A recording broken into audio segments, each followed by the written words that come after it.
Êxodo, capítulo 1, e depois Deuteronômio, capítulo 7. Deixe marcado aí que nós já vamos ler essas duas porções. São estes os nomes dos filhos de Israel que entraram com Jacó no Egito. Cada um entrou com sua família. Aí é descrito as famílias. Verso 6. Faleceu José e todos os seus irmãos e toda aquela geração. Mas os filhos de Israel foram fecundos, aumentaram muito e se multiplicaram, e grandemente se fortaleceram, de maneira que a terra se encheu deles. Há uma expressão que nós podemos lembrar sobre isso, de Isaías, que toda a terra está cheia de sua glória. Ainda que aos olhos naturais parece que a terra não está cheia de sua glória. Esse povo está cativo no Egito e nós então iniciamos falando do que significa o Egito. E nós vamos seguir então a partir daí. O fato que o que está envolvido nesse verso 7 é uma promessa da parte de Deus. E o recipiente desta promessa foi Abraão, o pai da fé. Porque em ti serão benditas todas as famílias na face da terra. Então, Abraão é o pai da fé. E nós somos filhos de Abraão por meio da fé, por meio de Cristo Jesus.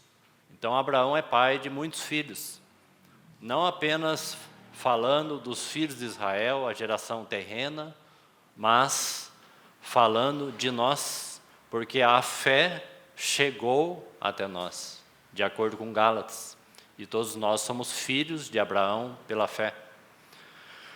O livro de Mateus inicia falando que eis o verdadeiro filho de Abraão, o Senhor Jesus, porque o verdadeiro descendente de Abraão, que estava sendo pré-anunciado, é Jesus. Ele é o verdadeiro descendente, né? Ele é o herdeiro de todas as coisas. E Isaías vai dizer então que toda a terra está cheia de sua glória.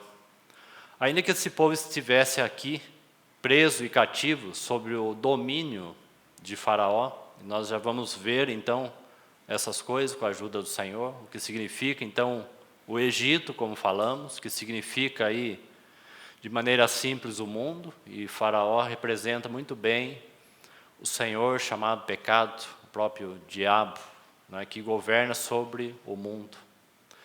Então, mesmo cativos e escravizados no Egito, observe que essa terra estava sendo enchida com esta nação.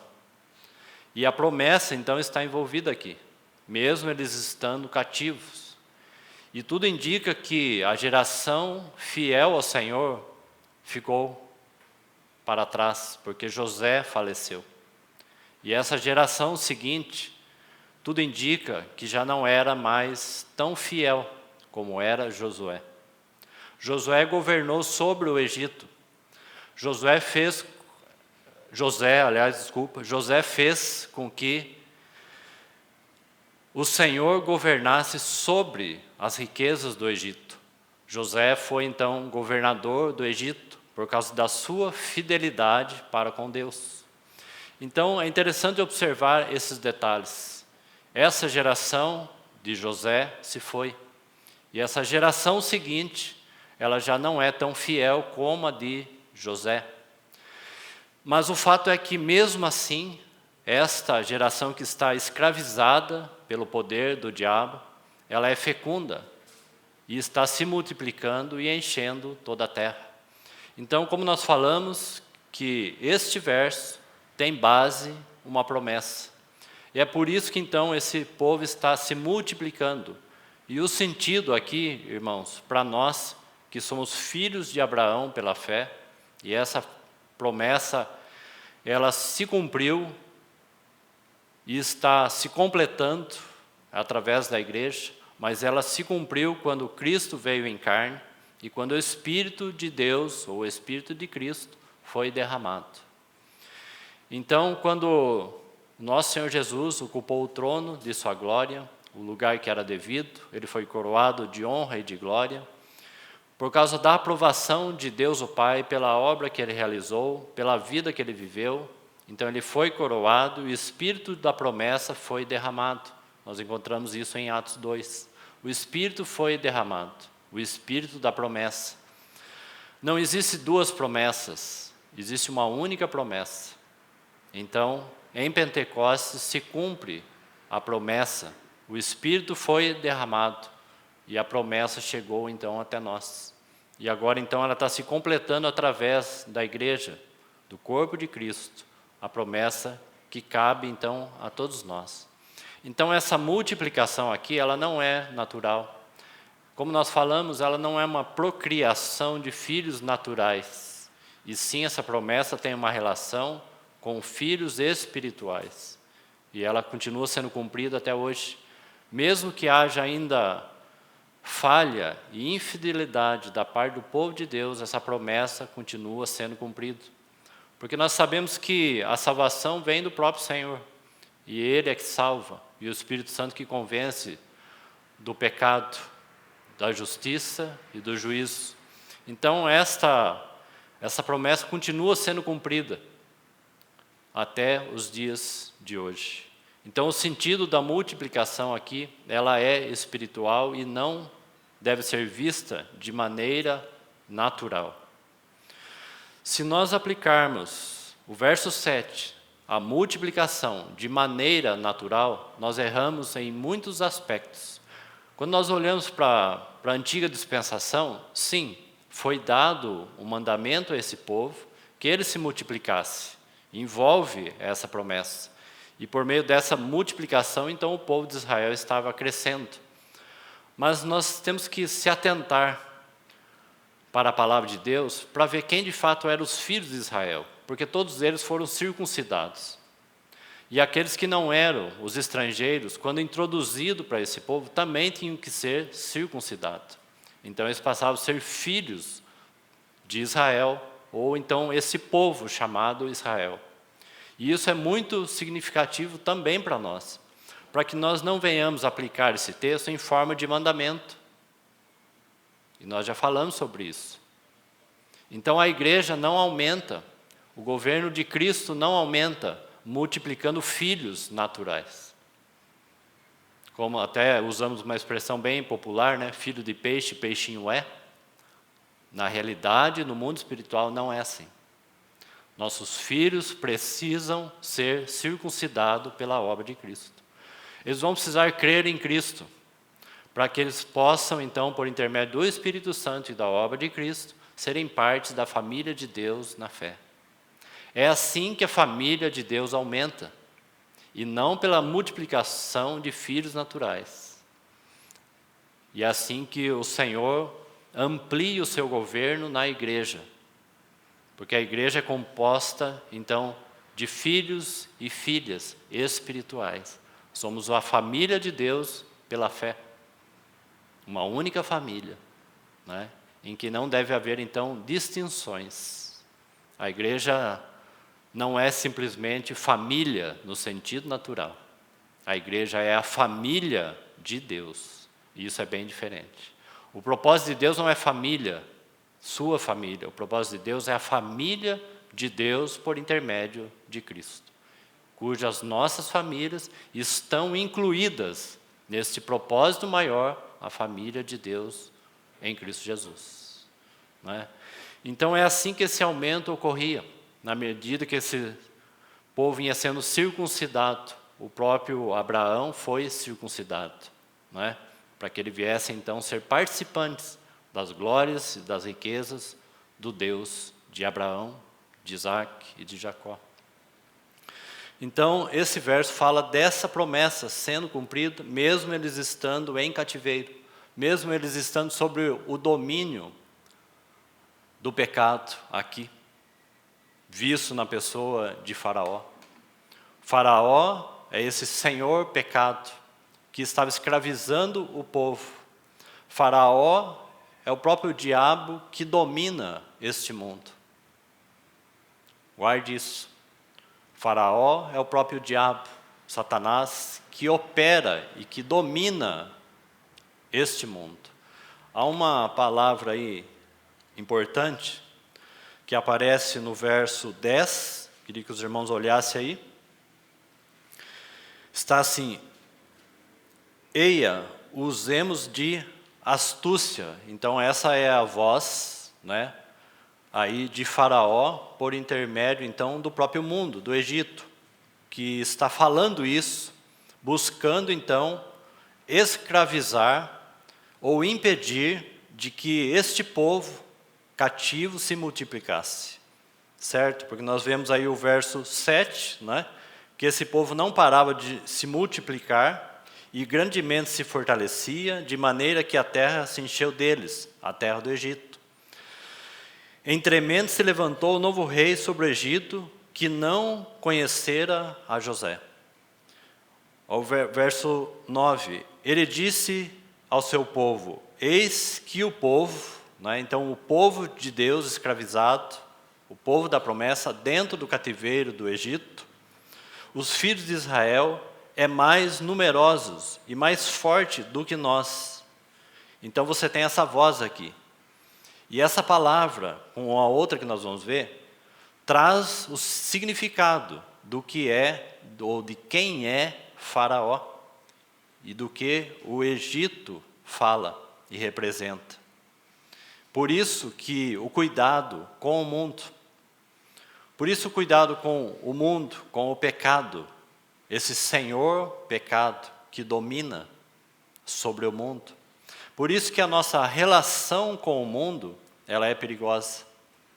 E nós temos aqui uma geração já, como falamos, corrompida pela sua própria carne. Agora, o Senhor vai prover libertação, porque a saída desse povo do Egito tem um objetivo e um propósito maior. Há um propósito muito mais sublime do que a libertação que o próprio Deus vai operar para com esse povo. Há um propósito. E nós já falamos que dentro do livro de Êxodo, o tabernáculo fala muito de qual era então a vontade, o motivo pelo qual Deus está libertando esse povo deste poder e desse domínio. Então, irmãos, a libertação da escravidão do pecado não resume o propósito de Deus. O propósito de Deus não é nos libertar do império das trevas. O propósito de Deus é nos conduzir para a edificação do tabernáculo, ou então da casa de Deus. Então toda essa jornada que nós encontramos no livro de Êxodo mostra, de alguma forma, tudo aquilo que Deus está fazendo pelo seu povo e operando no seu povo, para que a vontade de Deus seja vista e manifestada no tabernáculo. E só depois, então, do tabernáculo edificado, que nós vamos ter a entrada deste povo em Canaã. Então isso também é significativo, porque Canaã fala não apenas de Cristo, mas Canaã fala da plenitude de Cristo. Não é possível, queridos irmãos, tocar na plenitude de Cristo sem a vida coletiva do corpo de Cristo. O indivíduo não toca a plenitude de Cristo, mas no corpo de Cristo nós podemos tocar a plenitude de Cristo, a grandeza de Cristo. Não é como indivíduos, mas sim como um povo, como corpo de Cristo, porque é pela igreja, por meio da igreja, que a multiforme sabedoria de Deus se torne conhecida dos principados e potestades nos lugares celestiais. É por meio do corpo de Cristo, é junto com todos os santos, que nós vamos compreender qual é a largura, a altura, a profundidade, e conhecer o amor de Deus que excede todo o entendimento, para que sejais tomado de toda a plenitude de Deus. Isso não é individual. Você pode decorar sua Bíblia, você pode ler do começo ao fim, do fim para o começo, Esse não é o caminho para atingirmos plenitude. O caminho para atingirmos a plenitude de Cristo é na vida corporativa. Então, tudo que Deus vai fazer por esse povo tem como este objetivo: edificação da casa de Deus, ou aqui neste livro, a edificação do tabernáculo. Porque é lá no tabernáculo que a presença e a glória de Deus vai se colocar. Então, o primeiro movimento da parte de Deus é mediante o próprio clamor desse povo, que está exausto sobre o domínio do pecado. Há um clamor, e Deus ouve esse clamor, e nós fizemos uma relação já com o Salmo 120, né? Na minha angústia clamo ao Senhor, e Ele ouviu. E nós vamos encontrar essa mesma palavra aqui. Na angústia, na aflição, Deus ouviu o clamor desse povo e atendeu. E graças a Deus por isso. Então Deus faz o primeiro movimento, e esse movimento, ele é libertador. Libertador do quê? Libertador do poder, do domínio, do pecado. Mas aí há muita coisa, queridos irmãos, que nós precisamos ser libertos. E isso seria tratado então na jornada espiritual, até a edificação do tabernáculo, e depois a travessia então do mar, do Rio Jordão. O primeiro movimento tem a implicação no Mar Vermelho. O segundo movimento tem a implicação do Rio Jordão. A morte do nosso egoísmo, da vida egocêntrica. Então esse primeiro movimento está falando dessa libertação, do poder, do domínio, do pecado. Porque nós, sem opção, éramos escravos por natureza, condenados à morte. Nós éramos vendidos à escravidão.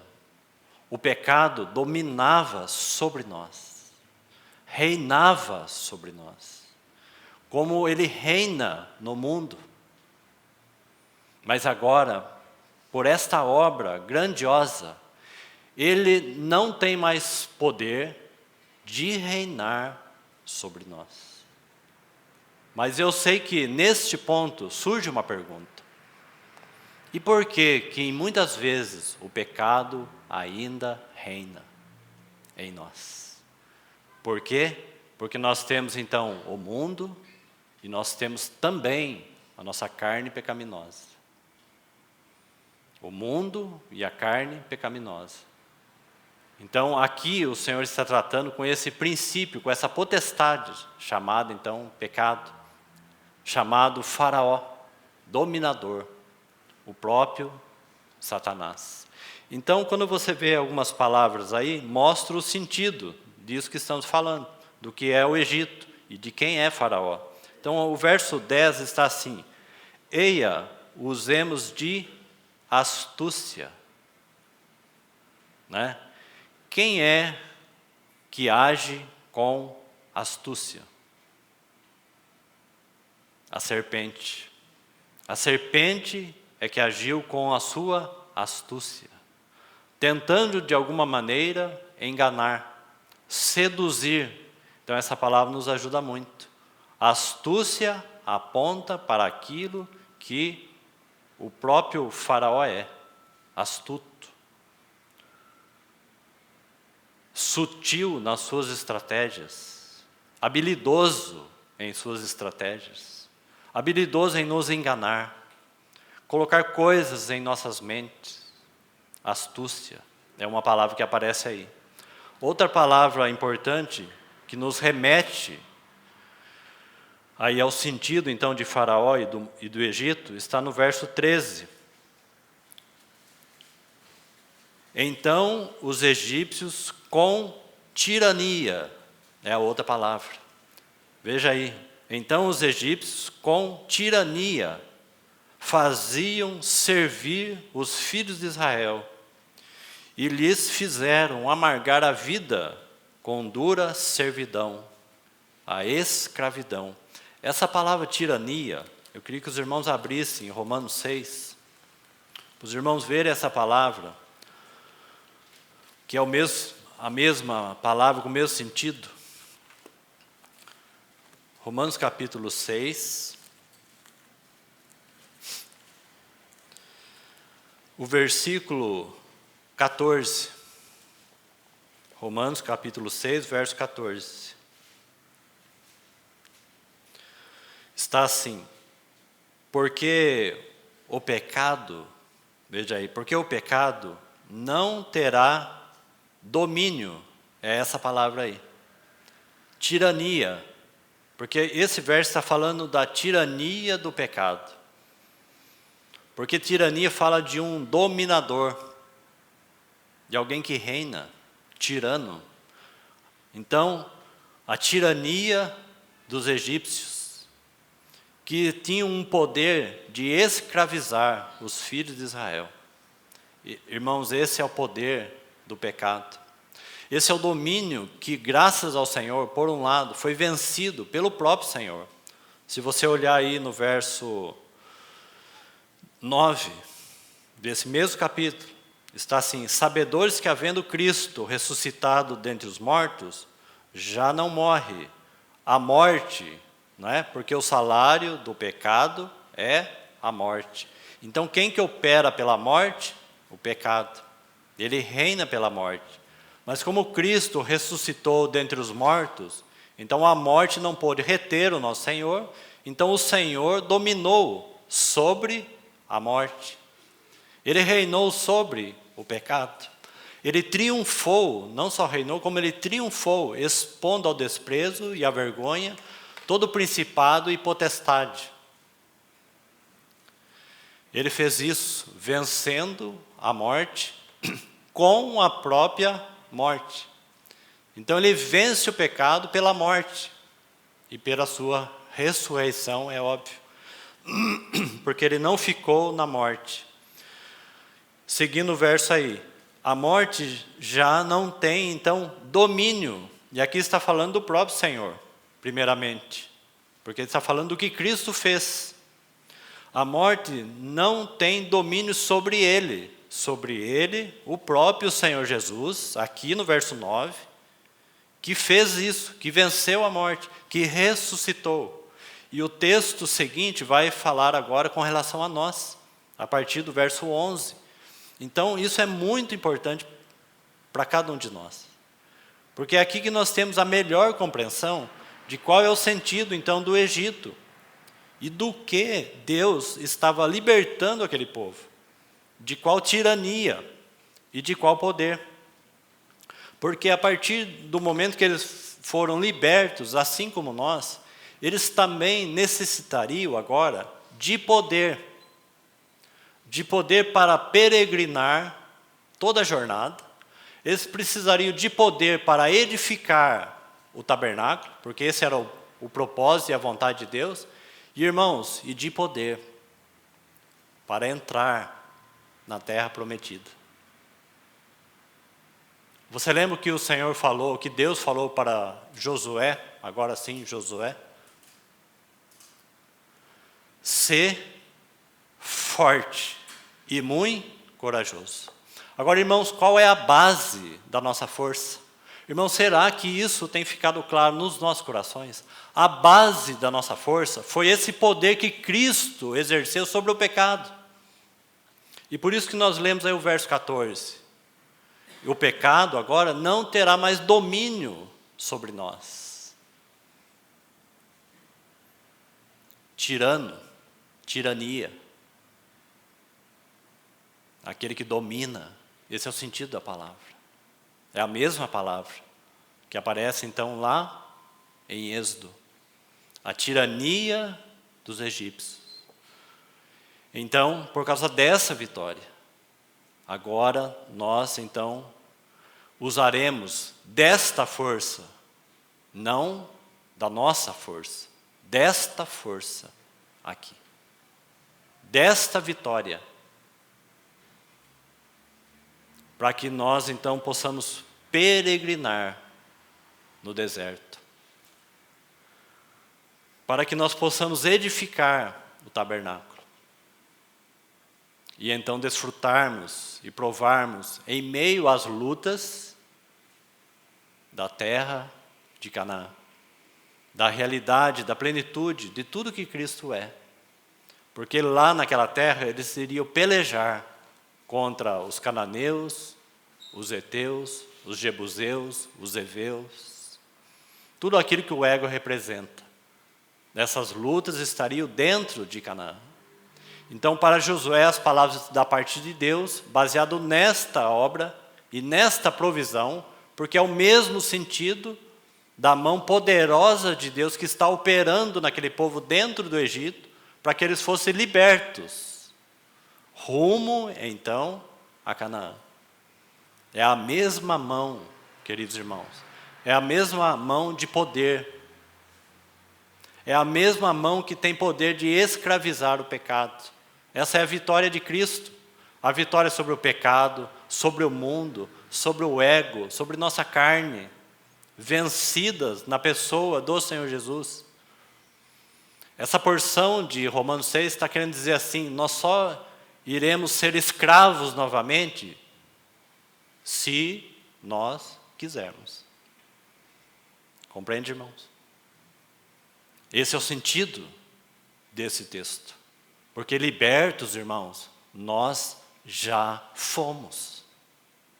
Não haverá outra obra assim. Liberto, nós já fomos. Mas nós vamos perceber que na caminhada desse povo, queridos irmãos, quanta coisa está presente neles relacionado à vida que eles tinham no Egito. E isso ocorre também conosco. Quanta coisa há na nossa nova vida, essa vida de libertação, mas quanta coisa há. Quantas paixões, queridos irmãos, há em nós com relação ao mundo.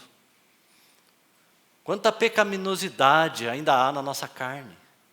Irmãos, quantos prazeres nós temos em nossas carnes, na nossa carne, não é? Quantas coisas boas nós gostamos que há na carne pecaminosa e deleitamos com elas. Coisas ilícitas, mas coisas lícitas. Porque existem coisas ilícitas diante de Deus, irmãos, que nos dá prazer. Coisas que nós sabemos que são ilícitas, mas nos dá prazer. Mas ofende a Deus. Mas também existem coisas lícitas, em que nossa carne se deleita. E que temos prazer nessas coisas.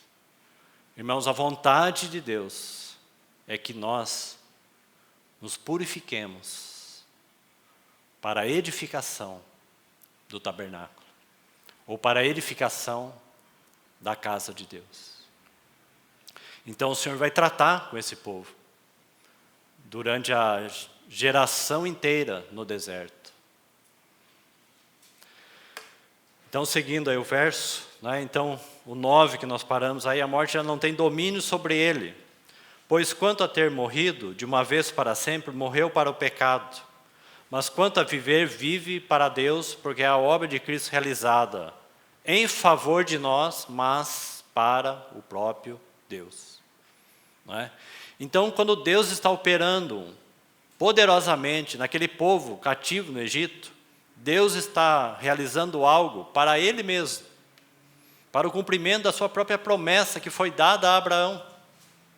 E Ele vai prover, então, ali, naquele cenário, um libertador chamado Moisés. Então, Deus proveu para nós um libertador, o nosso Senhor Jesus. Para que Deus pudesse estar satisfeito com aquilo que Ele deseja realizar. É uma obra feita por Deus para retornar ao próprio Deus. E isso inclui a libertação. Isso inclui, então, aquele cordeiro que vai ser imolado, o sangue que vai ser derramado. Isso vai incluir a obra da justificação por nossas vidas. Mas nada disso, queridos irmãos, resume e põe como foco o propósito de Deus. São meios, são caminhos em que Deus está operando para que a sua promessa seja plenamente cumprida. Seguindo aí, então, agora olha o verso 11. Agora o verso 11 até o 14 vai falar de nós. Por causa daquilo que Cristo então fez, sua obra, assim também vós, considerai-vos mortos para o pecado, mas vivo para Deus em Cristo Jesus. Não reine, portanto, o pecado em vosso corpo mortal, de maneira que, ver essa palavra, obedeçais às suas paixões. Então nós nos remetemos aí e depositamos a nossa confiança, mais uma vez, no poder libertador de Cristo Jesus. Mas, irmãos, nós não podemos anular este assim também vós. Esse assim também vós não seria verdade e realidade se a obra de Cristo não tivesse existido. Então, graças a Deus por esse assim também vós. Assim como Cristo morreu e ressuscitou, e venceu o pecado, e venceu a morte, assim também vós considerai mortos para esse tirano chamado pecado, para que eu e você vivamos não mais como condenados, mas como os libertos para Deus. Entende, irmãos? Para que eu e você não sejamos mais escravizados agora pela carne, porque Deus já proveu libertação. Não reine, portanto, o pecado em vosso corpo mortal, de maneira que obedeçais às suas paixões, nem ofereçais cada um os membros do seu corpo ao pecado, como instrumento de iniquidade, mas oferecei-vos a Deus como ressurreto dentre os mortos.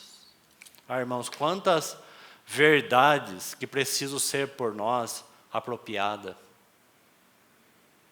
Esse texto nada mais, nada menos está falando aquilo que nós já professamos mais de uma vez em Efésios 2.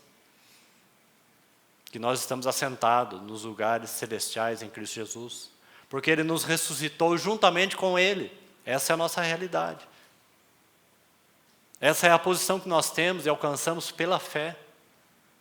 E pela fé nós vivemos, pela fé nós andamos, pela fé nós movemos. Pela fé vencemos a carne, pela fé vencemos nossa mente. Pela fé. É por isso que você tem no livro de Hebreus os heróis da fé. Como que eles venceram? Em face à morte, em face a trevas, em face ao pecado. Diante da própria carne de cada um daqueles heróis que venceram a si mesmo. Mesmo não tendo a realidade da obra de Cristo que nós temos, mas eles foram heróis da fé. Eles depositaram sua confiança naquilo que estava por vir, naquilo que seria realizado, queridos irmãos, porque eles olhavam para frente e lançavam a sua confiança na obra de Cristo, sem mesmo conhecer claramente o que Cristo fez. Agora, nesse sentido, nós, os da fé, olhamos para trás. Podemos olhar para a obra de Cristo. Podemos conhecer o que Ele fez. E assim caminhar sobre este mundo, vencendo o mundo, vencendo a carne e vencendo o pecado. Essa é a jornada da fé. É por isso que Hebreus vai dizer que sem fé é impossível agradar a Deus. Porque sem fé nós iremos tentar viver a vida cristã na força da carne. E a vida cristã é vivida no poder do Espírito Santo pela fé na palavra de Deus e na obra de Cristo Jesus. Então esses versos, queridos irmãos, necessita pelo Espírito Santo de luz e revelação e de apropriação. Sabe o que o Senhor está falando aqui para nós? A mesma coisa que Ele falou para Josué. Sabe que nós conseguimos ouvir isso? O Espírito Santo está falando assim, ser forte e corajoso. Vá, levante, entre e possua a terra.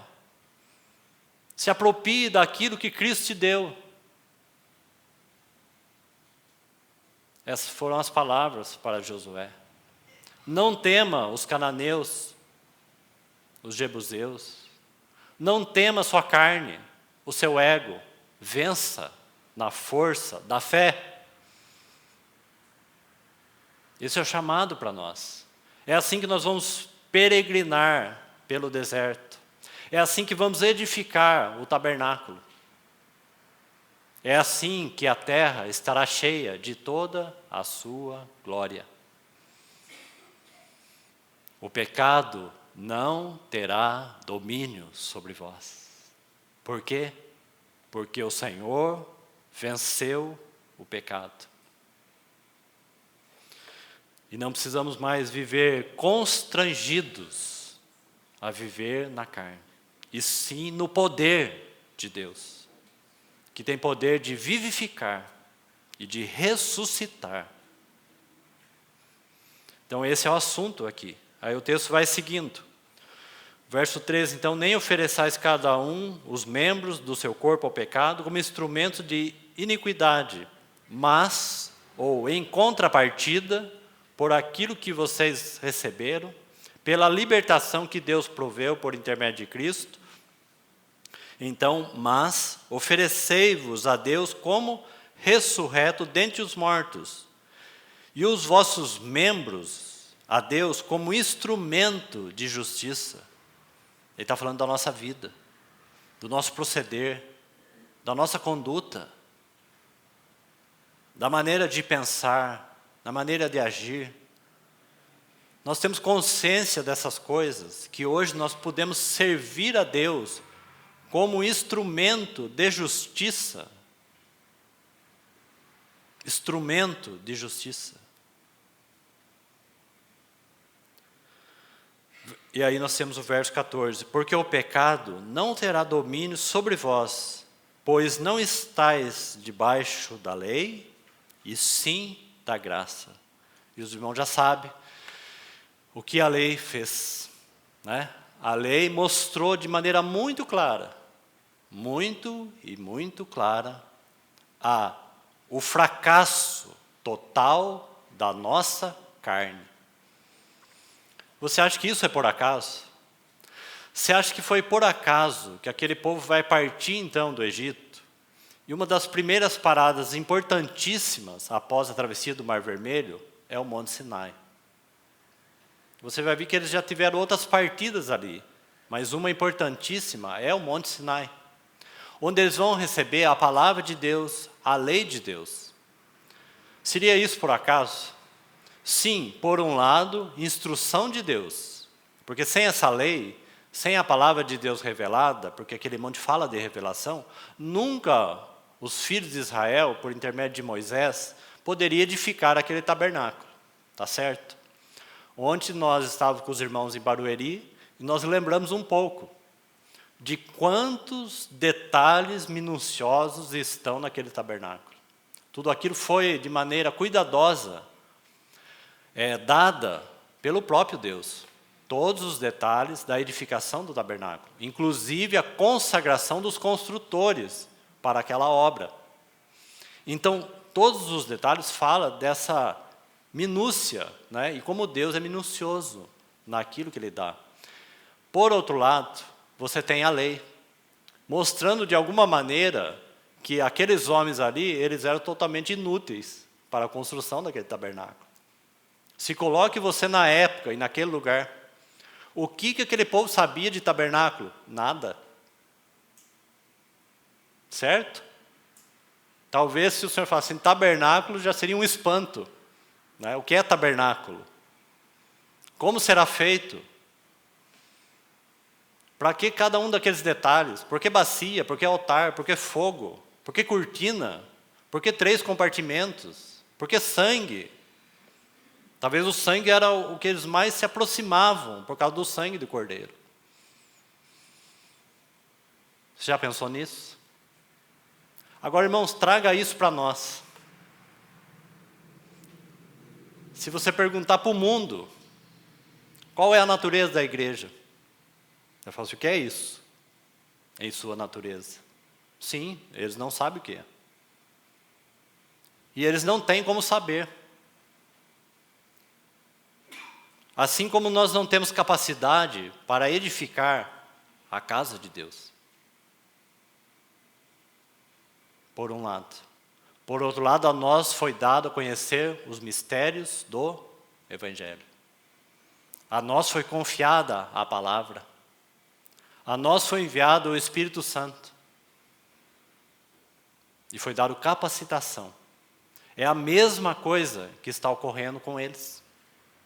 Então a lei vai falar assim, por um lado, vocês são totalmente inadequados. Certo? Porque a lei faz o quê? Você é cobiçoso. E o Senhor está pedindo um tabernáculo para que a glória do Senhor esteja ali, a santidade de Deus esteja ali. Mas a lei está falando assim, você é cobiçoso. Você é um assassino, você é adúltero, você é impuro, você é cheio dessas coisas, todos nós somos. Aí se você olhar para esse aspecto da lei, falou, Senhor, quem está apto para construir o tabernáculo? Ninguém. Aí o Senhor diz algo, em toda a jornada, que eles sempre teriam que lembrar do cordeiro que foi imolado, do sangue que foi derramado. Eles não poderiam esquecer nunca, porque a habilitação, queridos irmãos, e a libertação veio por meio do cordeiro. A lei está dizendo, vocês não servem. Ninguém é útil. Mas guarde esta celebração. O dia em que o cordeiro foi morto. No dia que o sangue foi derramado. E a morte não passou sobre os filhos de Israel. Lembre-se disso, por estatuto perpétuo. Até mesmo dentro de Canaã. Passe isso para os vossos filhos. Mostrem a obra de Cristo para eles. De geração em geração. Não podemos esquecer da libertação, do poder do pecado. Pelo sangue derramado, que nos faz úteis para a edificação da casa de Deus. Então, por um lado, a lei diz isso. Por outro lado, queridos irmãos, a lei também deu condição para aquele povo dar uma resposta. Ainda que eles não cumpriram com aquilo que eles responderam. Quando Moisés então trouxe toda aquela instrução do tabernáculo, habilitou os homens, encheu com seu espírito, para que fizesse todo aquele trabalho, toda aquela obra, né? Então eles disseram assim, tudo que o Senhor ordenou, faremos. Tudo que o Senhor ordenou para a edificação do tabernáculo, faremos. Parece uma contradição, não é? A lei falando assim, vocês nada pode. Por outro lado, queridos irmãos, Romanos 6 está mostrando que por causa de Cristo, tudo que o Senhor falou, com a ajuda do próprio Senhor, faremos. Venceremos a carne, o mundo, o pecado.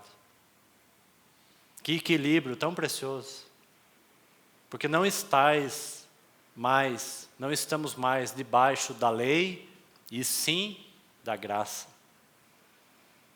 Ele nos habilitou para sermos ministros de uma nova aliança, não da letra, mas do Espírito.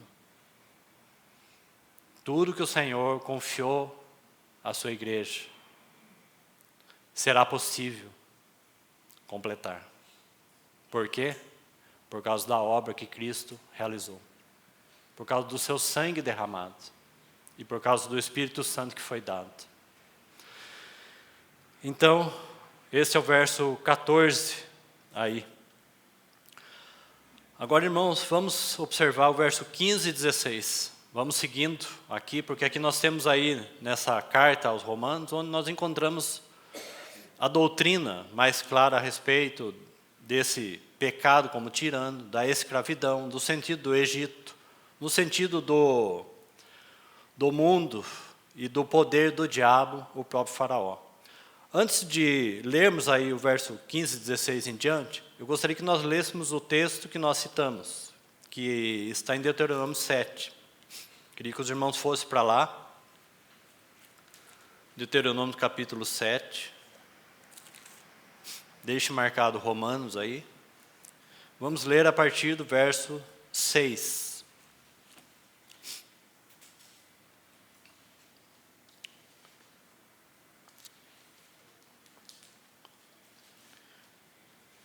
Porque tu és povo santo ao Senhor teu Deus.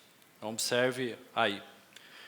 Essa frase, porque tu és povo santo ao Senhor teu Deus, ela nos leva novamente à essência e à natureza da igreja, do povo de Deus. Porque tu és povo santo é uma perspectiva como Deus espera e como Deus vê a sua igreja. Para Deus, aquilo que Ele mesmo estabeleceu é santo. Para Deus, a igreja ou a noiva é santa. Para Deus, o povo que se chama pelo seu nome é santo. Porque isso foi designado pelo próprio Deus. Isso está no coração de Deus. Deus o Pai, Deus o Filho, Deus o Espírito Santo. Este povo que o Senhor chama é santo. No que concerne a Deus. Porque ele faz parte, queridos irmãos, ele está unido ao propósito de Deus. Entendemos isso? A igreja não está desconectada, irmãos, do propósito de Deus. A igreja não está à parte da vida relacional do Deus triuno. A igreja não pode ser visto como uma coisa que surge na história. Sim, ela foi manifestada na história, mas ela faz parte do Deus triuno. Ela é santa. Irmãos, nós sempre precisamos olhar para a natureza da igreja. E se nós olharmos apenas para o aspecto terreno, nós erramos. Este povo é povo santo. Porque faz parte, vou repetir, da triunidade de Deus. Você pode estar um pouco chocado, talvez, com essa expressão. Mas graças a Deus por isso, né? Porque a palavra precisa fazer isso conosco. Talvez desconstruir muitas coisas, né? Abra um texto em João. Deixe marcado aí. João capítulo 17. Só um versículo aí, para testificar, né? Isso que estamos falando. Para que a palavra mesmo testifique isso que estamos falando. Que a natureza da igreja está no coração do Deus triuno. Ela é participante do propósito de Deus. Desde quando? Desde a eternidade. Aquele povo estava ali cativo, não estava? Mas estava sendo fecundo, por causa da promessa, que estava em Deus, e foi dada a Abraão. Então olha aí a oração do Senhor Jesus, orando sobre isso. Vamos ler a partir do verso 19. E veja como tudo está perfeitamente harmonizado e conectado. Inclusive o assunto da nossa vida que temos no Senhor da libertação do pecado e da nossa vida de santidade e de consagração. Então o verso está assim, 19. É a favor deles que eu me santifico. Acabamos de ler em Romanos 6. O que Cristo fez por nós? Venceu a morte e dominou sobre ela e ressuscitou. Né? A favor deles, eu me santifico. O Senhor não era pecador, mas ele venceu o pecado. E é interessante aquele texto de Romanos, porque fala que o pecado, ali na primeira expressão, falando da obra de Cristo, não terá domínio sobre ele. Ora, irmãos, claro, nunca o pecado terá domínio sobre o Senhor Jesus e sobre Deus. Então você vê que a obra que está sendo feita tem a ver conosco, né? E ele está ali na sua perfeita humanidade como homem, de maneira consciente, sabendo exatamente o que o pecado faz no homem, mesmo não tendo pecado. Ou você acha que ele chorou pela morte de Lázaro simplesmente porque ele perdeu um amigo? Ele não chorou pela morte de Lázaro simplesmente porque ele perdeu um amigo. Ele chorou pela morte de Lázaro porque ele viu o dano que o pecado causou. E então ele chorou por Lázaro. Então, verso 19, a favor deles que eu me santifico a mim mesmo, para que eles também sejam santificados na verdade. É Romanos 6. Romanos 6 está falando de uma nova vida, de uma vida de santificação, de inclusão, de participação, de união com Ele. Romanos 6. Para que eles também sejam santificados na verdade. Não rogo somente por esses, mas também por aqueles que vierem a crer em mim. Isto é, nós que estamos aqui. Por intermédio da sua palavra. Agora veja o verso 21, então, que eu queria destacar. A fim de que todos sejam um. Todos quem? A igreja. O corpo de Cristo. Todos que creram nele. Todos que foram salvos. Todos que foram batizados no corpo de Cristo. Olha então a oração do Senhor Jesus. A fim de que todos sejam um. Ponto e vírgula. E como? Irmãos, que como? Não há um como mais precioso como este. E como? Ele está dizendo assim, de igual modo. Você já observou esse como aí? Na oração? Ele está dizendo, de igual modo. E como és tu, ó Pai, em mim, ele está falando dessa união. Se você ler a oração, ele já disse que essa união já era realidade antes que houvesse mundo, não é? Não é assim que ele está orando? Essa relação, ela é real antes que houvesse mundo. E você vê que o aspecto da obra de Cristo fica muito claro, que quando Cristo veio, é para trazer de volta, ou restaurar aquilo que Deus havia determinado antes da fundação do mundo. Porque Ele criou o primeiro homem para isso. Ele criou o primeiro homem para ter comunhão com Deus. Porque esses eram os desígnios de Deus antes da fundação do mundo. Cristo veio e Ele restaura todas as coisas a Deus. Ele traz de volta. Ele recupera.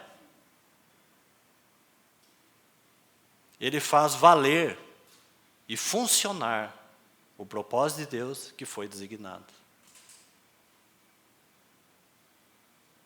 Então nós vemos que o propósito de Deus não era apenas salvar o indivíduo, mas trazer o indivíduo para junto, para essa realidade. E como és tu, ó Pai, em mim, e eu em ti, também. sejam eles em nós. Eu acho que não preciso de mais nenhum verso para mostrar que a natureza e a essência da igreja está ligada ao Deus triuno. Esse texto eu nunca vou esquecer, porque um irmão uma vez explicou para mim esse texto de uma maneira tão simples. E graças a Deus por esse irmão, chamado John Liu. Numa comunhão em casa com mais outros irmãos. Aí, aquela coisa religiosa, né? Não tem como explicar o Deus triuno, como explicar o corpo de Cristo. E esse irmão falou assim, como não? Aí ele abriu esse verso. E ele leu esse verso. E ele falou, está explicado. Está explicado. Nós nunca seremos, queridos irmãos, Deus por causa disso. Porque aqui está falando da igreja. Ele não está falando de indivíduo. Nós nunca seremos Deus. Irmãos, nós não precisamos temer essa verdade. Não precisamos. Existe no Deus triuno um quarto elemento. E esse elemento é a igreja. Esse elemento é a igreja. É por isso, queridos irmãos, que nunca as portas do inferno prevalecerão contra ela. É por isso. Há no propósito de Deus um quarto elemento unido a Ele mesmo. Sabe o que isso significa? Não tem como separar. Aí você vai entender aquelas palavras de Romanos 8. É só aí que nós ganhamos profundidade nas palavras de Paulo. Quem nos separará do amor de Deus que está em Cristo Jesus? Quem nos separará? Se o amor de Deus que está em Cristo Jesus, e nós estamos como igreja unidos a Ele, como corpo de Cristo, quem nos separará do amor de Deus que está em Cristo Jesus? A igreja é o quarto elemento que participa dessa glória. E uma última nota, e nós vamos encerrar. Para a nossa consideração e para o nosso aprendizado. Para a vida prática da igreja e para o entendimento da palavra. Então, gostaria que os irmãos escutassem isso. Com bastante atenção. Porque isso aqui se torna um princípio. Tudo que Deus ensinou nas Escrituras, tudo, que estiver de alguma maneira desconectada do Deus triuno, está errado. Vou repetir. Tudo nas Escrituras que estiver desconectado do princípio, da verdade, do fundamento do Deus triuno, é heresia. Porque tudo que Deus faz, queridos irmãos, tudo, e tudo que Ele ensina, tem como base esta verdade. Este é o motivo que nos une. Esse é o motivo porque nós congregamos. É por isso que nós estamos aqui nessa manhã em comunhão. Porque o nosso Deus é um Deus triuno. E Ele é um Deus de comunhão. Assim, todas as outras bases, todas as doutrinas ensinadas na palavra, têm como fonte, para que nós não venhamos errar, ela tem como base o Deus triuno. Qualquer coisa que se desconecta é falsa doutrina. Guardemos isso. Tudo tem essa base. A palavra para sempre estão firmadas nos céus as tuas palavras, porque elas são eternas, escritas por um Deus triuno. Que possamos guardar isso no nosso coração, quando nós estamos com a Bíblia aberta, em dias de tantas heresias. Isso vai cessar os embates, as discussões. É assim que o Espírito Santo escreveu a Bíblia. Que o Senhor nos ajude a guardar essas coisas nos nossos corações. E mais do que isso, sermos ganho e nos apropriar da obra de Cristo. E assim então prosseguirmos para a jornada que nós temos e correr a carreira com perseverança até aquele dia. Vamos orar. Senhor, nós te agradecemos e te louvamos. Infinito é a tua bondade e teu amor, e a tua fidelidade ao Senhor para contigo e também para com a tua igreja. Lançamos, ó Senhor, sobre ti e sobre a tua obra, sobre o teu triunfo, porque tu és aquele que venceu o pecado. O Senhor dominou sobre as trevas, o Senhor venceu a morte. A tua igreja repousa sobre esta verdade. Nos ajuda, pelo teu Espírito, a também vencermos o pecado, o mundo, a carne, porque em ti está a nossa vitória. E de fato não podemos, ó Senhor, ser mais separados de ti, por causa daquilo que o Senhor mesmo fez. Obrigado, ó Senhor, pela tua palavra. Nos enriqueça, ó Senhor, com tua palavra. Te pedimos essas coisas. Abra os nossos olhos.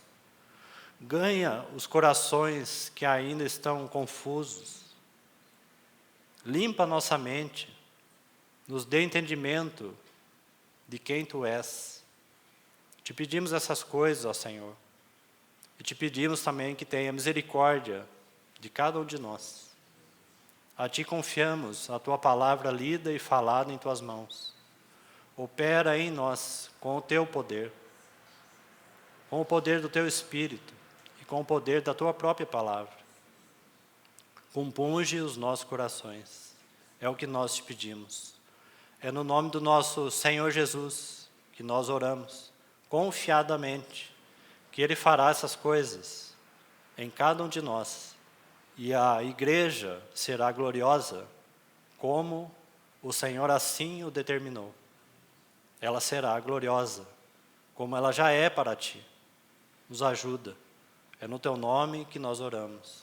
Amém.